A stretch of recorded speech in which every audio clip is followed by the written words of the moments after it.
Work your ass off. There is no magic pill. It drives me crazy to go to the gym. You read 1 hour a day. I went and worked out 5 hours a day, and I was working on construction with 24 hours a day. Organize your day. Work hard. I'm here to talk about success. I went to college. I went and worked out 5 hours a day, and I was working on construction, because in those days in bodybuilding there was no money. I didn't have the money for food supplements or anything, so I had to go to work. So I worked on construction. I went to college. I worked out in the gym, and at night from 8 o'clock at night to 12 midnight I went to acting class 4 times a week. So I did all of that. There was not one single minute that I wasted. And this is why I'm standing here today. With the age of 20, I went to London and I won the Mr. Universe contest as the youngest Mr. Universe ever. And it was because I had a goal. You see, if you don't have a vision of where you go, and if you don't have a goal where you go, you drift around and you never end up anywhere. 74% hate their job in America. The majority of people don't like what they're doing, because they're really not doing it because they didn't have a goal and they followed this goal. They just aimlessly drift around, and then all of a sudden there's a job opening, so they get that job because you have to work. But then when you work, it's a chore. It's work. It's not fun. So if you think about, only a quarter of the people really enjoy what they're doing in life. So people always ask me, when they saw me in the gym in the pumping iron days, they say, why is it that you're working out so hard? 5 hours a day, 6 hours a day, and you have always a smile on your face. The others are working out just as hard as you do, and they look sour in the face. Why is that? And I told people all the time, I said, because to me, I'm shooting for a goal. In front of me is the Mr. Universe title. So every rep that I do gets me closer to accomplishing that goal, to make this goal, this vision, turn into reality. Every single set that I do, every repetition, every weight that I lift will get me a step closer to turn this goal into reality. So I couldn't wait to do another 500-pound squat. I couldn't wait to do another 500-pound bench press. I couldn't wait to do another 2,000 reps of sit-ups. I couldn't wait for the next exercise. So let me tell you something, visualizing your goal and going after it makes it fun. You got to have a purpose. No matter what you do in life, you got to have a purpose. And Muhammad Ali worked his butt off, and I saw it firsthand. And I remember that there was a sports writer that was there in the gym when he was working out, and he was doing sit-ups. And they asked him, how many sit-ups do you do? And he said, I don't start counting until it hurts. Now think about that. He doesn't start counting his sit-ups until he feels pain. That's when he starts counting. That is working hard. And so you can't get around the hard work. It doesn't matter who it is. Work your ass off. There is no magic pill. There is no magic out there. You cannot get around. You have to work and work and work. Make sure of this and make sure of that and all that stuff. So it's work. And it drives me crazy when people say that they don't have enough time to go to the gym for 45 minutes a day and work out, or to do something for 45 minutes to an hour a day to improve, if it is physically improve or if it is mentally to improve. Imagine you read 1 hour a day about history. How much you will learn after 365 hours in 1 year. Think about if you study about the history of musicians, of composers, how much you would know. Imagine if you would work on the business on some business that you want to develop every day for an hour, imagine how further along you will go and get. So it drives me nuts because when people say we don't have the time, we have 24 hours a day. We sleep 6 hours a day, so that gives you still 18 hours.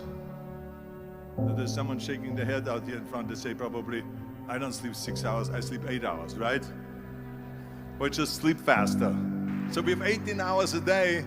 The average person works around 8 to 10 hours. So let's assume it's 10 hours, so we have 8 hours left. Then you travel around an hour a day, maybe 2 hours a day. So now you have still 6 hours left.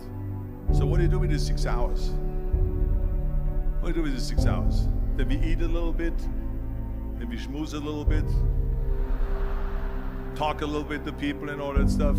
But you can see how much time there is available if you organize your day.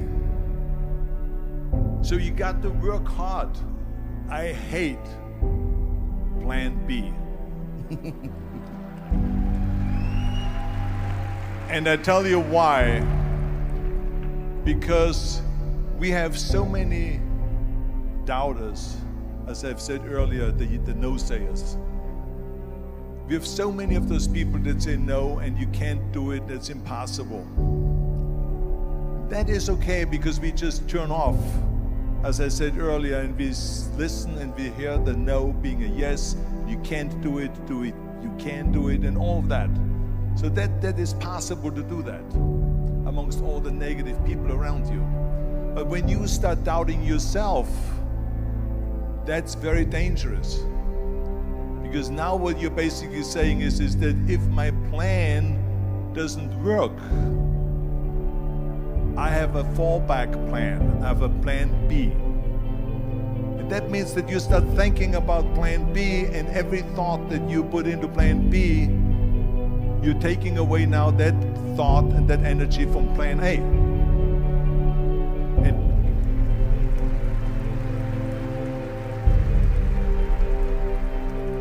And it's very important to understand that we function better if there is no safety net, because plan B becomes a safety net. It says that if I fail, then I fall and I get picked up and I have something else there that will protect me. And that's not good, because people perform better when there's no safety net. People perform better in sports and everything else if you don't have a plan B.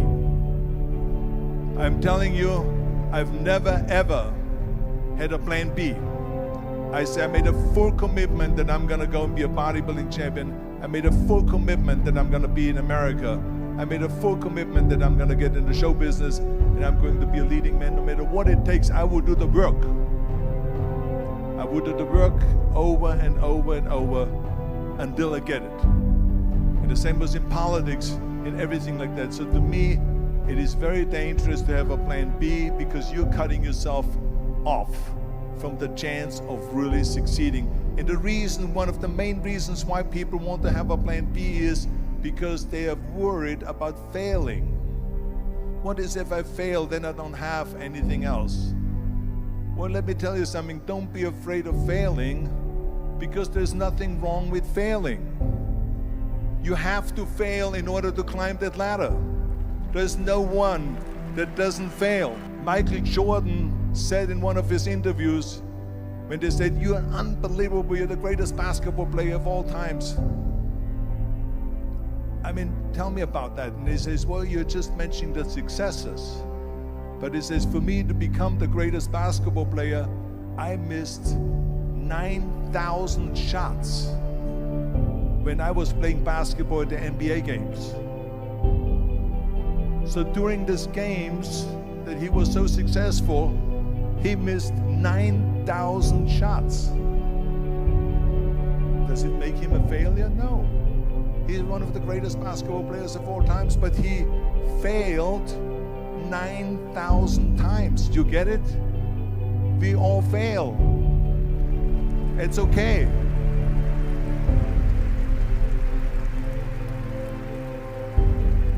What is not okay is that when you fail, you stay down. Whoever stays down is a loser. And winners will fail and get up, fail and get up, fail and get up. You always get up. That is a winner. That is a winner. I failed in bodybuilding. I lost bodybuilding competitions. I lost powerlifting competitions. I lost weightlifting competitions.